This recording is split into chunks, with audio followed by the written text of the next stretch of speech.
యేసు లోక రక్షకుడు, యేసు పాప విమోచకుడు, యేసు లోక రక్షకుడు, యేసు పాప విమోచకుడు. ఎంత ఘోర పాపినైనను ఎంచక మరి క్షమించును.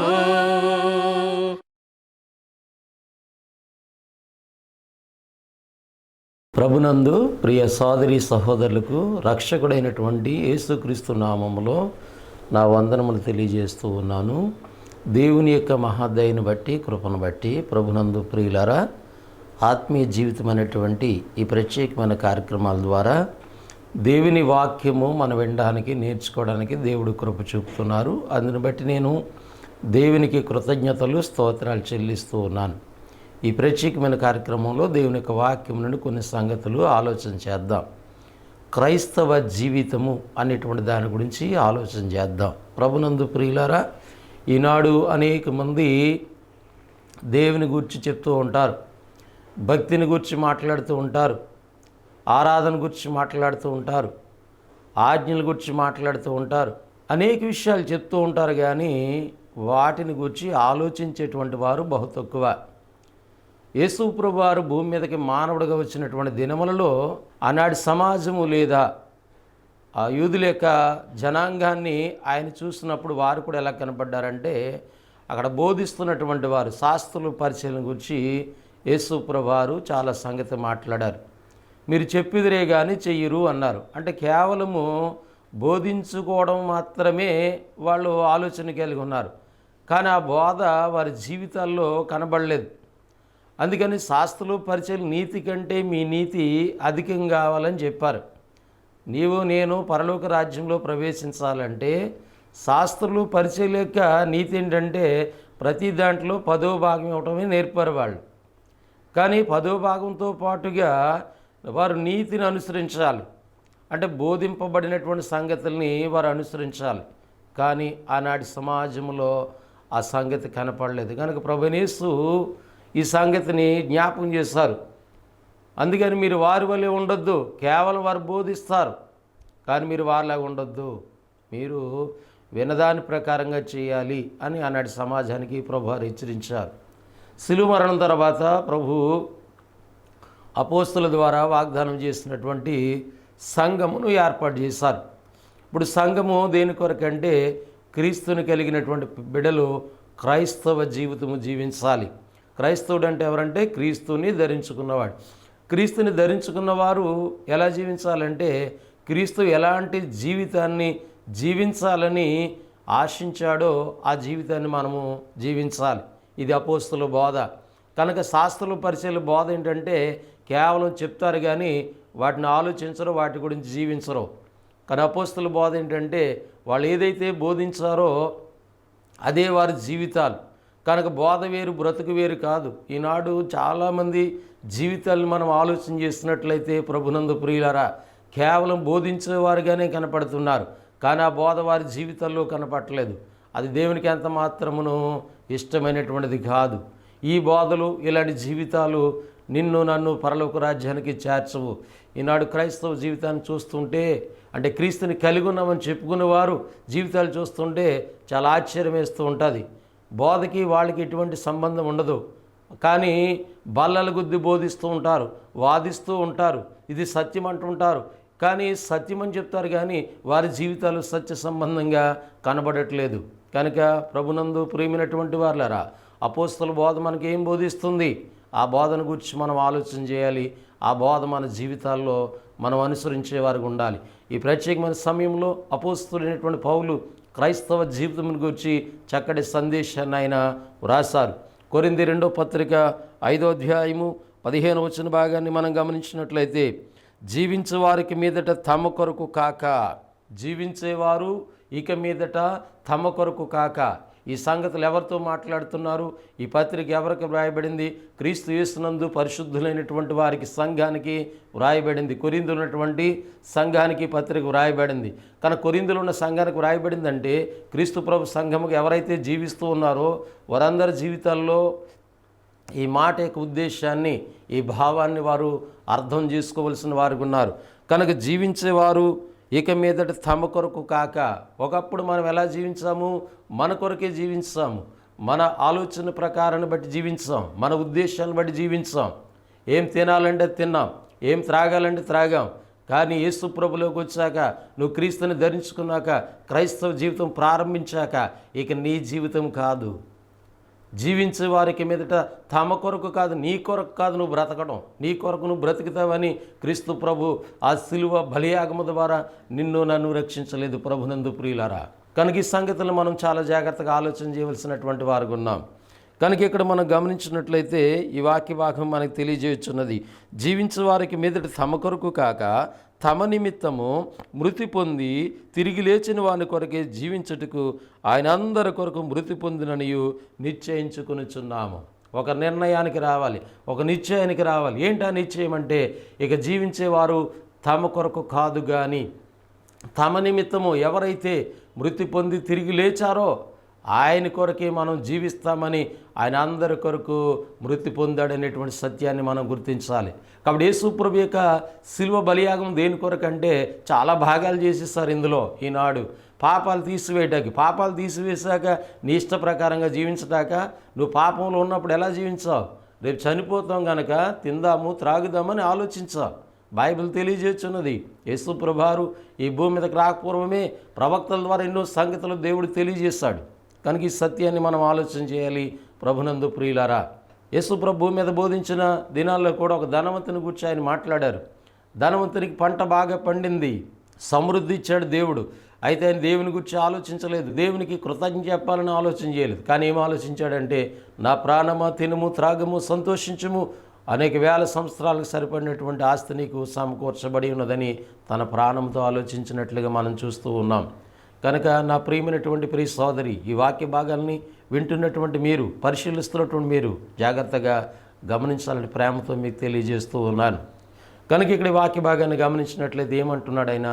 రేపు చనిపోతాను కనుక నా ప్రాణమా తినుము త్రాగుమని ఆలోచిస్తూ ఉన్నాడు. అంటే యేసు ప్రభులకు రాకముందు నీ ఆలోచన, నీ ఇష్టం, నువ్వు తింటావో త్రాగుతావో ఏం చేస్తావో నీ ఇష్టం.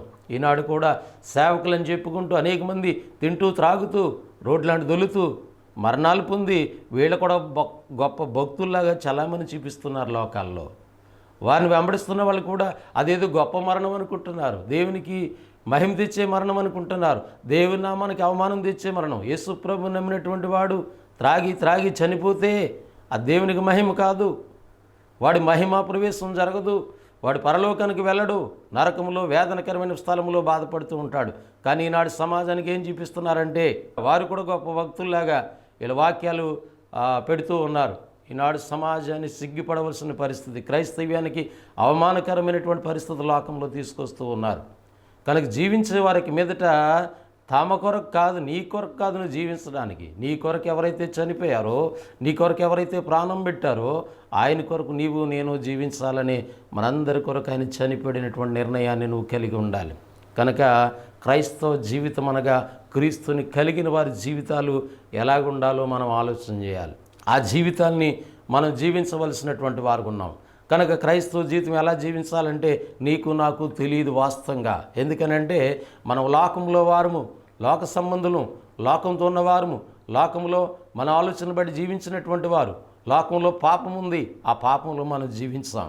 పాపాన్ని బట్టి మనము ఆత్మ సంబంధ మరణాన్ని తెచ్చుకున్నాం. అయితే దేవునికి ఎంత మాత్రము మానవులు నశించిపోవడం ఇష్టం లేదు కనుక దేవుడు తన కుమారుని ఈ లోకానికి పంపించి ప్రభు యొక్క శిలువ బలియాగము ద్వారా మనకు రావాల్సిన శిక్షని ప్రభు మీద మోపి ఆయన శిక్షించి ఆయన శిలువ బలియాగము ద్వారా మనకి ఆత్మ సంబంధ మరణం నుండి తప్పించాడు, నరకం నుండి తప్పించేటువంటి కార్యక్రమం చేశారు. అందుకే బాప్తిసం పొందినటువంటి నీవు నేను క్రీస్తుని ధరించుకున్నాం, క్రైస్తవ జీవితంలోకి వచ్చా. ఇక మీదట నీ ఆలోచన నా ఆలోచన ప్రకారం జీవించకూడదు.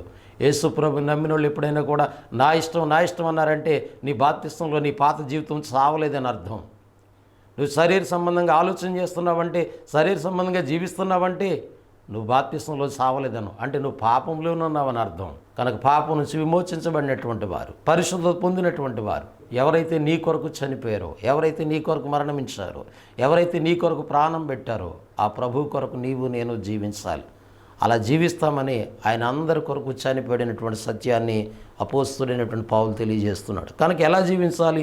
యేసు ప్రభుని నమ్ముకున్నాక మనం ఎలా జీవించాలో మనకు తెలియదు, కానీ ఎలా జీవించాలో దేవుడు తన గ్రంథంలో వ్రాయించాడు. కనుక క్రైస్తవులు దేవుని వాక్యాన్ని బట్టి వారి జీవితాలను ముందుకు కొనసాగాలి, కానీ లోకస్తుల యొక్క మాటలను బట్టి, లోకస్తుల యొక్క ఆలోచనలను బట్టి, లోక విధానాన్ని బట్టి వారు క్రీస్తులో ముందుకు కొనసాగలేరు అనేటువంటి సత్యాన్ని మనం గమనించాలి. ప్రభునందు ప్రియులారా, ఈ సమయంలో అపోస్తుడైనటువంటి పౌలు గారు వ్రాసినటువంటి పత్రికలు మనం పరిశీలన చేసినట్లయితే, హెబ్రీయులకు రాసినటువంటి పత్రిక 13వ అధ్యాయము మొదటి నుంచి అధ్యాయము 21వ వచనం వరకు మనం పరిశీలన చేసినట్లయితే క్రైస్తవ జీవితం ఎలా జీవించాలి, క్రైస్తవ జీవితం యొక్క విధానాన్ని పౌలు ద్వారా దేవుడు ఆ సంగతులు మనకి హెబ్రీలో ఉన్నటువంటి సంఘానికి వ్రాయించారు.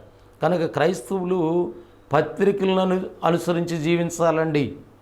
ఈనాడు పాత నిబంధనలో కొన్ని సంగతులు దావీదు ఎలా జీవించాడు కదా, లేకపోతే ఆయన ఎలా జీవించాడు కదా, పాత నిబంధనల భక్తుల యొక్క జీవితాలు కాదు, వాళ్ళ ఉన్న మంచి నువ్వు నేర్చుకోవాలి. ఈనాడు సొలొమోనుకి చాలామంది భార్యలు ఉన్నారు కదా అంటున్నారు. ఒక ఆయన, సొలొమోనుకి భార్యలు ఉంటే నీకెందుకు? నీ జీవితం ఏంటి? నీ ఆలోచన ఏంటి? సంఘానికి క్రీస్తుకు ఉన్నటువంటి బాంధవ్యం ఏంటి? సంఘము అనగా ఏం చెప్పబడింది? సంఘానికి శిరస్సుగా ఆయన నియమించాడు, సంఘము వధువుగా చెప్పబడింది, ఆయన వరుడుగా చెప్పబడ్డాడు. మరి ఒకే సంఘంగా చెప్పబడుతుంది, సంఘం భార్యతో పోల్చబడింది. కాబట్టి ఈ సంగతులు ఆలోచన చేయట్లేదు, కేవలం మాట్లాడుతూ ఉంటారు, బల్లలు గుద్దుతూ ఉంటారు సత్యం అని. ఏంటి సత్యం? నీ జీవితంలో సత్యం లేకుండా, నీ జీవితంలో వాక్యానుసారమైన జీవితం లేకుండా నీవు జీవించినట్లయితే నీ మరణం తర్వాత నీ ఆత్మ నరకానికి వెళుతుంది, కానీ నిత్యరాజ్యానికి వెళ్ళదు. నీతో పాటుగా అనేక మందిని భ్రమపరిచి, భ్రాంతిపరిచి వారి యొక్క ఆత్మలు నరకానికి పంపించేటువంటి బోధలు చేస్తూ ఉన్నారు లోకంలో. కనుక ప్రభునందు ప్రియులారా, క్రీస్తుని ధరించుకున్నటువంటి క్రైస్తవుడు ఎలా జీవించాలన్నది అపోస్తుల ద్వారా దేవుడు పత్రికలు వ్రాయించాడు. పత్రికలు దేని కొరకు అంటే సంఘము నడిపింపు కొరకు, సంఘములో ఉన్నటువంటి వాళ్ళు ఎలా జీవించాలో తెలుసుకుంటూ కొరకు పత్రికలు వ్రాయబడ్డాయి. కనుక హెబ్రీ పత్రిక 13వ అధ్యాయం మొదటి నుంచి 21 వచ్చిన భాగాలను మనం ఆలోచన చేసినట్లయితే క్రైస్తవ జీవిత విధానం అక్కడ చెప్పబడుతున్నది. హెబ్రీ పత్రిక 13వ అధ్యాయము మరి మొదటి వచనం నుండి కొన్ని వచనాలను మనము ఆలోచన చేద్దాం. క్రైస్తవ జీవిత విధానము, ఇందులో మొదటి మాటను మనం గమనిస్తున్నాం. మొదటి మాట ఏంటంటే ప్రేమ కలిగినటువంటి జీవితం. క్రైస్తవ జీవితం అంటే ఏంటి? ప్రేమ కలిగినటువంటి జీవితం. హెబ్రీయులకు రాసిన పత్రిక 13వ అధ్యాయము మొదటి వచన భాగం, సహోదర ప్రేమ నిలవరమ్మగా ఉండనీయుడి. సహోదర ప్రేమ నిలవరమ్మగా ఉండండి. సహోదరుల పట్ల ప్రేమ కలిగినటువంటి జీవితాన్ని కలిగి ఉండాలి క్రైస్తవుడు. ఈనాడు క్రైస్తవ జీవితాలని చెప్పుకుంటున్నారు, కానీ ఒకరిని ఒకరు ద్వేషించుకుంటూ ఒకరి పట్ల ఒకరు ద్వేషభావాలు కలిగి జీవిస్తూ ఉన్నారు. సేవకులకి ప్రేమను కూర్చున్నటువంటి భావాలు లేవు, విశ్వాసులకి ప్రేమను కూర్చున్న భావాలు లేవు. ఎందుకనంటే అసలు మనం జీవిస్తున్న జీవితం ఏంటో, ఎలాంటి జీవితమో అర్థం కాలే. యేసు ప్రభువు నమ్ముకున్నామంటే కేవలం ఫోటో మార్చాం అంతే. ఒకప్పుడు వేరే ఫోటో ఉండేది మన దగ్గర, ఫోటో మార్చాం. కాబట్టి ఫోటోలు మారుతాయి తప్ప మన బ్రతుకులు మారవు, మన ఆలోచన మారదు, మన విధానం మారదు. ఇది క్రైస్తవ జీవితము కాదు. క్రైస్తవ జీవితం అంటే నీ హృదయం మారాలి, నీ ఆలోచనలు మారాలి, నీ తలంపులు మారాలి, నీ ఉద్దేశాలు మారాలి. అందుకే దేవుడు తన గ్రంథంలో వ్రాయించాడు, మీ ఆలోచనలు వంటివి కాదు, మీ తలంపులు నా తలంపులు. కాబట్టి మీ తలంపులు వేరేగా ఉంటాయి, మీ ఆలోచనలు వేరేగా ఉంటాయి, నా ఆలోచనలు నా తలంపులు వేరేగా ఉంటాయని దేవుడు తన గ్రంథంలో జ్ఞాపకం చేస్తున్నటువంటి మాటలు కూడా మనం మర్చిపోతూ ఉంటుంటాం. కనుక ఈ సమయంలో క్రైస్తవ జీవిత విధానములో మొదటి మాటను గురించి మనము ఆలోచన చేస్తూ ఉన్నాము. మొదటి మాట ఏంటంటే ప్రేమ కలిగినటువంటి జీవితం కలిగి ఉండాలి. క్రైస్తవ జీవితం అంటే ప్రేమ కలిగిన జీవితం. మరి ప్రేమ కలిగినటువంటి పిల్లలుగా మనము జీవించాలని దేవుని గ్రంథం తెలియజేస్తుంది. ప్రేమ అనేటువంటి మాట వాస్తవంగా మానవుడికి తెలియదు. దేవుడే లోకాన్ని ప్రేమించాలని గ్రంథంలో తెలియజేయబడుచున్నది. దేవుడు లోకమును ఎంతో ప్రేమించుననే మాట ఉంది యోహాను సువార్త 3వ అధ్యాయం 16వ వచన భాగంలో. అసలు బైబిల్ అంతటికి మూలమైన మాట. దేవుడు అంటేనే ఇక్కడ మనకు అర్థమవుతుంది, దేవుడు లోకమును ఎంతో ప్రేమించాడు అంటే ప్రేమ అనేటువంటిది మనకి ఎక్కడ కనపడుతుందంటే దేవునిలో కనపడుచున్నది. ప్రభునందు ప్రియులారా, కనుక దేవుడు లోకాన్ని ప్రేమించాను అని ఆయన ఊరుకోలే. ఆ ప్రేమని ఆయన వ్యక్తపరిచాడు, వెల్లడి చేశారని పరిశుద్ధ గ్రంథములో మనం గమనిస్తూ ఉంటాం. ఇదే యోహాను పత్రిక, యోహాను గారు రాశారు, మొదటి పత్రిక 4వ అధ్యాయము 10వ భాగం. మనము దేవుని ప్రేమించితమని కాదు, తానే మనల్ని ప్రేమించి. కనుక ఎందుకు మనం ప్రేమ కలిగినటువంటి పిల్లలుగా మనం జీవించాలంటే, క్రైస్తవ జీవితము ప్రేమ కలిగిన జీవితము. ఎందుకనంటే దేవుడు ప్రేమస్వరూపి, ప్రేమ లేనివాడు ఆయన నెరగడు. కనుక మనము దేవుని ప్రేమించదమని కాదు, తానే మనల్ని ప్రేమించి మన పాపములకు ప్రాయశ్చితమైనట్టుకు తన కుమారుని పంపించాడు. ఇందులో దేవుని ప్రేమ ఏంటో మనకి కనబడుచున్నది. కనుక ప్రేమలో ఏముంటుందంటే క్రియ ఉంటుంది. ప్రేమ ఏం చేస్తుందంటే పని చేస్తుంది. కేవలం పెదవులతో ప్రేమిస్తున్నాను చెప్పడం కాదు. దేవుని యొక్క వాక్యములో మనము గమనిస్తూ ఉంటాం. యోహాను మొదటి పత్రిక 3వ అధ్యాయము 18వ భాగంలో ఇలా వ్రాయబడి ఉన్నది, చిన్నపిల్లలారా, మాటతోనూ నాలుకతోనూ కాక క్రియతోనూ సత్యముతోనూ ప్రేమింతుము. ఎలా ప్రేమించాలంటండి? కేవలము మాటతోనూ నాలుకతో, అంటే నాలుక ద్వారా మాటలు వస్తాయి. ఆ నాలుక ద్వారా వచ్చే మాటలను బట్టి కాదు, కానీ క్రియతోనూ సత్యముతోనూ, వాక్య సంబంధమైనటువంటి పని కలిగి క్రియ కలిగి మనం ప్రేమించాలి. అటు దేవుని ప్రేమించాలి, దేవుని పోలికగా పుట్టినటువంటి మానవుల పట్ల ప్రేమ కలిగి ఉండాలి. కాబట్టి దేవుడు ప్రేమస్వరూపి అయితే దేవుని పిల్లలు కూడా ఎలా ఉండాలంటే ప్రేమ కలిగినటువంటి వారుగానే ఉండాలి. అయితే ఎలాగా మనము ప్రేమ కలిగి పిల్లలుగా ఉంటాం? దీని కొరకు మనం ఆలోచన చేయాలి. మనం పాటలు పాడతాం, ప్రేమ కలిగి ఉండి ప్రియుడా అని పాటలు పాడతాం. కానీ ఇక్కడ ఏం జరుగుతుందంటే ఆ పాట మనకు బోధించట్లేదు, పాడేస్తున్నాం అంతే. మనం పాటలు పాడేస్తున్నాం. పాటలు ఏం చేస్తాయి తెలుసా? బోధిస్తాయి, బుద్ధి కలిగిస్తాయి, జ్ఞానాన్ని కలిగిస్తాయి. కనుక ప్రేమ కలిగి ఉండు అని బోధించుకున్నా, లేదా ప్రేమ కలిగి ఉండి పాటలు పాడుకున్నా, ఈ పాట కానీ బోధ కానీ నీకు నాకు బోధ చేయాలి, నీ జీవితాన్ని నా జీవితాన్ని ప్రభావితం చేయాలి. కనుక మనము ప్రేమ కలిగినటువంటి జీవితాలు కలిగి ఉండాలంటే మనం ప్రేమ కొరకు ప్రయాసపడాలని దైవ గ్రంథం చెప్తుంది. కొరింథీయులకు రాసిన మొదటి పత్రిక 14వ అధ్యాయం 1వ భాగంలో ప్రేమ కలిగి ఉండేట్టుకు ప్రయాసపడాలి. ప్రేమ కలిగిన జీవితం జీవించాలంటే దానికి అది వచ్చేది. మనము ప్రయాసపడాలంటండి. అంటే ప్రేమ కలిగి ఉండటానికి, అలాంటి జీవితం జీవించడానికి మనం ప్రయత్నం చేయాలి, ప్రయాసపడాలి. ఈ లోకంలో మనం ఏదైనా సంపాదించుకోవాలంటే, ఏదైనా నేర్చుకోవాలంటే మనం ప్రయాసపడతాం. ప్రయాసపడితేనే మనం ఆ సంగీతం నేర్చుకుంటాం, లేదా ఆ కార్యాన్ని పొందుకుంటాం. కాబట్టి ప్రయాసపడకుండా ఏది రాదు. అలాగే ప్రేమ కలిగి ఉండేటువంటి జీవితం మనకు కావాలంటే ఖచ్చితంగా మనం ప్రయాసపడాలి. అందుకే ఈనాడు చాలామంది యేసుప్రభు సత్యమే అని చెప్తారు, లేకపోతే సంఘము సత్యమని చెప్తారు, ఆరాధన సత్యమని చెప్తారు, వాదిస్తూ ఉంటారు. కానీ సత్యం చెప్తే సరిపోదు, నీ జీవితంలో ప్రేమ కలిగిన వారుగా ఉండాలి. ఎఫెసీ పత్రిక 4వ అధ్యాయము 15వ భాగాన్ని మనం గమనించినట్లయితే, ప్రభునందు ప్రియులారా, అపోస్తులైనటువంటి పౌలు సంఘానికి తెలియజేస్తున్నారు ఈ మాట. ప్రేమ కలిగి సత్యము చెప్పుచు క్రీస్తు వలె ఉండుటకు మనం అన్ని విషయాల్లో ఎదగాలి. ఏం చేయాలంటండి? ప్రేమ కలిగి సత్యము చెప్పుచు క్రీస్తు వలె ఉండుటకు మనం అన్ని విషయాల్లో ఎదగాలి. ఇక్కడ ప్రాముఖ్యమైనటువంటి మాటలు మనకు కనపడుతున్నాయి. మొదటిగా నువ్వు సత్యం చెప్పే ముందు నువ్వేం కలిగి ఉండాలంటే ప్రేమ కలిగి ఉండాలి. ప్రేమ కలిగి అప్పుడు సత్యం చెప్పాలి.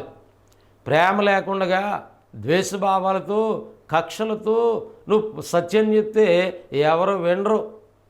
ఎందుకనంటే నీలో ప్రేమ లేదు. క్రైస్తవ జీవితము ప్రేమ కలిగిన జీవితము. కనుక నువ్వు ప్రేమ కలిగి సత్యం చెప్పాలి. అప్పుడు దాంతో అయిపోలే, సత్యం చెప్తే అయిపోలేదు, నువ్వు క్రీస్తులాగా అన్ని విషయాల్లో ఎదగాలి. కనుక ఈనాడు సత్యం మాత్రమే మేము చెప్తామంటారు, ప్రేమ కలిగి ఉండరు, క్రీస్తులాగా ఎదగడానికి ప్రయత్నం చేయరు. కాబట్టి ప్రయాసపడలేదు. నువ్వు దేని కొరకు ప్రయాసపడతారంటే యేసుప్రభు పేరు చెప్పి ఏవేవేవో సంపాదించుకోవాలి, లేదా యేసుప్రభు ప్రార్థన చేసి ఏవేవో పొందుకోవాలి, ఇవి ఆలోచన చేస్తారు. సేవకుల ఆలోచనలు అవే, విశ్వాసుల ఆలోచనలు అవే. అసలు ఈ క్రీస్తును కలిగినటువంటి బిడ్డలు క్రైస్తవ జీవితం యొక్క ఉద్దేశం ఏమిటి? కనుక ఈ సత్యాన్ని మనము ఆలోచన చేయాలని దైవ గ్రంథం తెలియజేస్తుంది. కనుక ప్రేమ కలిగి సత్యం చెప్పాలి. అలాగే అన్ని విషయాల్లో కూడా క్రీస్తు లాంటి బిడ్డగా ఎదగడానికి. క్రీస్తులో మనం ఏం చూస్తాం? ప్రేమ చూస్తాం. దేవుడు లోకాన్ని ప్రేమించి క్రీస్తు ప్రభువును పంపిస్తే ఆయన మనల్ని ప్రేమించి ఏం చేశాడు? ఆయన మన కొరకు తను తాను అర్పణముగాను బలిగాను అర్పించుకున్నాడు. అలాగనే మీరు కూడా ప్రేమ కలిగి నడుచుకోండి అని ఎఫెసీ పత్రిక 5:2 భాగంలో మనం హెచ్చరింపబడుతున్నాం సంఘము. కనుక సంఘంలో ఉన్నటువంటి పిల్లలు క్రీస్తు లాంటి పిల్లలకి ఎదగడానికి ప్రయత్నం చేయాలి. ప్రేమ కలిగిన పిల్లలుగా ఉండాలి. సత్యాన్ని ప్రకటించాలి. సత్యం చెప్పేవారు ఉండాలి. కేవలం సత్యం చెప్తే సరిపోదు, నీలో ప్రేమ కనపడాలి. అలా ప్రేమ సత్యం సరిపోదు, క్రీస్తు లాంటి బిడ్డగా నువ్వు ఎదగాలి. ఇది దేవుని యొక్క ఉద్దేశము, దేవుని యొక్క ఆలోచన. అందుకే నిన్ను క్రైస్తవుడిగా చేశాడు. క్రీస్తుని ధరించుకునే బిడ్డగా నిన్ను నన్ను దేవుడు ఏర్పాటు చేశాడు. కాబట్టి ఇప్పుడు సత్యం చెప్తున్నప్పుడు మన ప్రేమ కలిగిన వారు ఉండకపోతే ఎవరు కూడా సత్యం నమ్మరు. ఎందుకనంటే నీ జీవితమేమో ప్రేమలే జీవితం, నీ జీవితమేమో దేవునికి హేయమైన జీవితం, నీ జీవితమేమో దేవునికి ఇష్టం కాని జీవితం, నీ జీవితమేమో దేవునికి వ్యతిరేకమైన జీవితం. నువ్వు సత్యం చెప్తే ఎవడు వింటాడు? కనుక నీలో ప్రేమ కలిగిన జీవితం కనపడాలి మొదటిగా దేవుడికి. రెండవదిగా క్రీస్తులాగా ఎదిగేటువంటి ఆసక్తి కలిగినటువంటి బిడ్డగా నీ జీవితం కనపడాలి. అప్పుడు నువ్వు చెప్తున్న సత్యాన్ని వాళ్ళు ప్రేమతో స్వీకరిస్తారు. ప్రభునందు ప్రియులారా, పరిశుద్ధ గ్రంథం నుంచి మరి ప్రేమ కలిగి సత్యం చెప్పినటువంటి బిడ్డల యొక్క జీవితాలు మనం చూస్తాం. అపోస్తల కార్యములు 18వ అధ్యాయంలో 1 భాగంలో, అటు తర్వాత పౌలు ఏథెన్సు నుండి బయలుదేరి కొరింథీనకు వచ్చి పొంతు వంశీయుడైన అకులప్ అను ఒక యూదుని అతని భార్య అయిన ప్రిస్కిల్లను కనుగొని వారి వద్దకు వెళ్ళెను. యూదులందరూ కూడా రోమా విడిచి వెళ్ళిపోవాలని క్లౌదియా చక్రవర్తి ఆజ్ఞాపించినందున వారు ఇటలీ నుండి క్రొత్తగా వచ్చిన వారు. పౌలు యొక్క వృత్తి డేరాలు కుట్టడం, అకుల ప్రిస్కిల యొక్క వృత్తి కూడా డేరాలు కుట్టడం. వారు కలిసి జీవనోపాధి కొరకు పనిచేసేవారు. అలాగే పౌలు చేస్తున్నటువంటి సువార్త పనిలో అకుల ప్రిస్కిల కుటుంబం ఎంతో సహకరించిన కుటుంబం. అయితే ఒక దినాన్న ఎపిస్ అనేటువంటి ప్రాంతానికి ఒక యూదుడు, అపోల్లో అనేటువంటి ఒక యూదుడు వచ్చాడు. అతడు యేసు ప్రభువుని గురించి ప్రకటిస్తూ ఉన్నాడు. అతడు ఎలాంటి వాడంటే 24 భాగము, అలక్షేంద్రీయవాడిన అపోల్లోనకు ఒక యూదుడు ఎఫెసునకు వచ్చును. అతడు విద్వాంసుడును లేఖనములందు ప్రవీణుడై ఉండెను. అతడు ప్రభు మార్గం విషయమై ఉపదేశం పొంది తన ఆత్మయందు తీవ్రపడి యోహాను బాప్తిస్మ మాత్రమే తెలుసుకున్నవాడైనను యేసును గూర్చిన సంగతులు వివరముగా చెప్పి బోధించుచు సమాజ మందిరములో ధైర్యముగా మాట్లాడనారంభించును. ఈ అపోల్లో అనేటువంటి ఆయన పొందిన బాప్తిస్మం ఏంటంటే యోహాను గారు ఇచ్చిన బాప్తిస్మం. ఈనాడు బాప్తిస్మం యొక్క వ్యత్యాసం కూడా చాలామంది గమనించట్లే. మేము యేసుప్రభువు నమ్ముకున్నామంటున్నారు, యేసుప్రభువుని పాటిస్తున్నామంటున్నారు. ఇక్కడ అపోల్లో కూడా యోహాను గారు ఇచ్చిన బాప్తిస్మం అంటే అర్థం ఏమిటి? యోహాను గారు ఎందుకొరకు ఈ లోకానికి పంపబడ్డాడు? బాప్తిస్మం ఇచ్చి యోహాను ఎందుకొరకు పంపబడ్డాడు? యేసుప్రభు యొక్క మార్గము సరళం చేయడానికి, యేసుప్రభు వచ్చేటప్పటికి ఆనాటి సమాజాన్ని సిద్ధపరచడానికి. యోహాను గారు ఇచ్చిన బాప్తిస్మం ఏంటి? మారు మనసు విషయమైన బాప్తిస్మం ఇచ్చాడు ఆయన. యోహాను గారి ద్వారా ఆనాటి సమాజానికి పాప క్షమాపణ నిమిత్తం బాప్తిస్మం దొరకలే. కనుక ఈ అపోల్లో కూడా మారు మనసు విషయమైన బాప్తిస్మే పొందాడు. యోహాను గారు ప్రకటించారు, ఇదిగో నేను ఆయన మార్గం సరళం చేయడానికి వచ్చాను, నా వెనక ఒక ఆయన వస్తున్నాడు, ఆయన చెప్పుల వారలు విప్పుడుగా నేను యోగ్యుడిని కాదు, ఆయన మీకు ఆత్మతో అంటే పరిశుద్ధాత్మలో మీకు బాప్తిస్మం ఇస్తాడు. ఆయన ఇచ్చే బాప్తిస్మం ఏంటంటే మీ పాపాలు క్షమించబడతాయి. కానీ నేను ఇచ్చే బాప్తిస్మం ఏంటంటే ప్రభు దగ్గరికి మిమ్మల్ని సిద్ధపరచడానికి మారు మనసు విషయమైన బాప్తిస్మం అని ఆయన చాలా తేటగా చెప్పాడు. కానీ ఈ అపోల్లో లేఖనములు ఎందు ప్రవీణుడే. ఈనాడు కూడా చాలామంది అబ్బబ్బా వాళ్ళు లేఖనాలు చెప్పేస్తుంటే ఎంత గొప్ప వ్యక్తిని అంటారు, కానీ బాప్తిస్మము రాంగు, వాడు చేసే సహవాసము రాంగు, కానీ లేఖనాలు చాలా బాగా చెప్తాడు. అలాగే అపోల్లో కూడా చెప్తూ ఉన్నాడు. ఇక్కడ చాలామంది గమనించరు, బైబిల్లో ఉన్న సంగతులు గమనించరు, మానవుని యొక్క ఆలోచన ప్రకారంగా వెళ్ళిపోతారు. అంటే క్రైస్తవ జీవితాలు లేవని అర్థం. ఇక్కడ క్రైస్తవ జీవితం గురించి మాట్లాడుతున్నాం, అందులో ప్రేమ కలిగిన జీవితం. క్రైస్తవుడు ఎప్పుడు కూడా ప్రేమ కలిగి సత్యం చెప్పాలి, క్రీస్తు లాంటి బిడ్డగా ఎదగాలి అన్ని విషయాల్లో. అకుల ప్రిస్కిల కుటుంబాన్ని మీకు జ్ఞాపకం చేస్తూ ఉన్నాను. వారు అపోస్తలుడైన పౌలుతో కలిసి జీవనోపాధి కొరకు వారు ఒక వృత్తి కలిగి ఉన్నారు. అట్లనే క్రీస్తు సువార్తను గురించి ప్రయాసపడిన కుటుంబాలు. ఈ అకుల్ల ప్రిస్కుల ఉన్న ప్రాంతంలో అపోల్లో అనేటువంటి ఒక యూదుడు వచ్చాడు, లేఖనంలో ప్రవీణుడు, విద్వాంసుడైన. కానీ యోహాన్ బాప్తిసం మాత్రమే పొందాడు. అంటే ఆయనకి పాపక్షమాపణ బాప్తిసము లేదు. కానీ ఏం చెప్తున్నాడు ఆయన? ఈనాడు కూడా పాపాలు పోయేలేవో కూడా తెలియదు, వీళ్ళ జీవితాలు పాపాల్లోనే ఉంటాయి అనేక మందికి చెప్తూ ఉంటారు. ఇక్కడ ఆలోచన చేయవలసిన సంగతి ఉంది. కనుక అకుల్ల ప్రిస్కులు ఏం చేస్తారంటే ఇతను చెప్తున్న మాటలు విని అతన్ని చేరదీశారు అని ఉంది. అంటే ప్రేమ కలిగిన కుటుంబం అండి. ఎవరు? అకుల్ల ప్రిస్కుల్లా. వారు క్రీస్తు ప్రేమ కలిగిన వారు. క్రైస్తవ జీవితంలో ప్రేమ కలిగిన జీవితం ఉండాలి ముందు. వాళ్ళు ప్రేమ కలిగి ఉన్నారు కనుక వారు ప్రేమించి అతన్ని చేరదీసి అతనికి దేవుని మార్గము, యేసుక్రీస్తుని కూర్చున్న మార్గము పూర్తిగా విశదపరిచారని ఉంది. అంటే ఏం చెప్పారు వాళ్ళు? సువార్త అంటే ఏంటో చెప్పారు. సువార్త ద్వారా మానవుడు పాప క్షమాపణ కొరకు బాప్తిసం పొంది క్రీస్తులోనికి అనగా సంఘంలోనికి రావాలి. సంఘము ద్వారా సువార్త పని చేయాలి. ఈ సత్యాన్ని అపోల్లోకి బోధించారు. అతడు విన్నాడు, ఆ సంగతులు అంగీకరించాడు. అంటే అతను మనసు మార్చుకుని పాప క్షమాపణ కొరకు మార్పు చెందినట్లుగా అతని గురించి మనం చూస్తాం. ఈ విషయాలను నేర్చుకుని అప్పుడు అతడు ఏం చేశాడు చూడండి. ప్రిస్కుల్లా అకులు విని అతను చేర్చుకుని దేవుని మార్గం మరి పూర్తిగా అతనికి విశదపరిచరి. అటు తరువాత అతడు అకైక పోదలసినప్పుడు అతను చేర్చుకున్న వలనని సహోదరులను ప్రోత్సాహపరుస్తూ అక్కడ శిష్యులకు వ్రాసరి. అక్కడ నుండి వచ్చి కృపచేత విశ్వసించిన వారికి చాలా సహాయం చేస్తున్నాడు. యేసే క్రీస్తు అని లేఖనముల ద్వారా అతడు దృష్టాంతపరిచి యూదుల వాదమును బహిరంగంగాను గట్టిగా ఖండించాడు. కనుక అతడు వెళ్ళి సత్య సంబంధిగా జీవించాడు. ప్రేమ కలిగిన వ్యక్తిగా అతని జీవితం మనం చూస్తూ ఉన్నాం. కనుక ప్రేమ కలిగి సత్యం చెప్పాలి తప్ప ద్వేషంతోనూ కక్షలతోనూ సత్యం చెప్తే ఎవరో మారరు. ఈనాడు ఏంటంటే ప్రేమ కలిగిన జీవితాలు లేవు, ద్వేషభావాలు, భక్తి కలిగిన జీవితాలు లేవు. అందుకని ప్రభునందు ప్రియులరా మనం ఆలోచన చేస్తూ ఉన్నాము. అకుల్లా ప్రిస్కుల్లా అతను చేర్చుకున్నారు, ప్రేమించారు, సత్యాన్ని చెప్పారు, సత్య సంబంధిగా మారాడు. అతన్ని చేర్చుకోవాలని అకాయికి వెళ్తున్నప్పుడు అకాయిలో ఉన్న సంఘానికి వాళ్ళు పత్రిక రాశారు. అక్కడ సంఘంలో చేర్చబడ్డాడు. అక్కడ నుంచి అతడు యేసు ప్రభు కొరకు ఎంతో ప్రయాసపడినటువంటి వారుగా అపోల్లోని గురించి మనం చూస్తూ ఉన్నాం. కనుక ఈనాడు అనేక మంది రకరకాల బాప్తిస్తాలు, రకరకాల విధానాలు కలిగి ఉంటే వాళ్ళకి సత్యం చెప్పట్లేదు. చెప్పే ముందు మనం ప్రేమ కలిగిన పిల్లలుగా ఉండాలి. క్రీస్తులాంటి బిడ్డలుగా మనం ఎదగాలి. ఇది క్రైస్తవ జీవితంలో మొదటి మాట, ప్రేమ కలిగినటువంటి జీవితం.